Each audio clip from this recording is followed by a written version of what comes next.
Come with me to set up my Leachy Gecko's new habitat. I first purchased this 2x2x4 enclosure from Zen Habitats.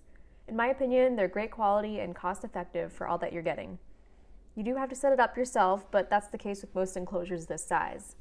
And in my opinion, when it comes to animal enclosures, the bigger the better. You might find some keepers that claim otherwise, and it's true they may be able to survive well and all with smaller enclosures, but having room to explore and exercise is so much better for their mental and physical health. The setup took me about an hour, hour and a half. It claims you can do it in around 15 minutes, but I'm stubborn and don't like to read instructions. So don't be like me and watch the tutorial beforehand. Anyway, once the frame was set up, I added the plastic bio basin that holds all the substrate. For this species, I'm a big fan of bioactive enclosures.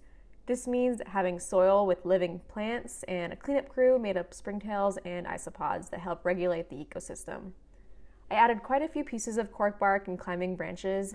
Shout out to the Reptarium and the Serpentarium in Dallas, Texas for the supplies. And one thing I love about this habitat is that it has bars at the top to hang lights and plants from, which I ended up using to hang a pothos plant. It helps keep the humidity up, which should be around 60 to 75%.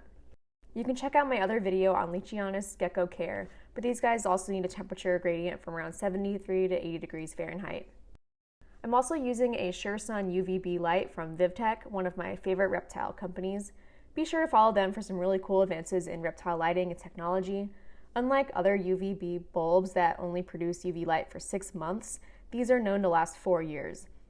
For those that don't know, UV bulbs can still emit visible light, even though they're no longer emitting UV light, which is why we often see metabolic bone disease and why it's so important to test your bulbs.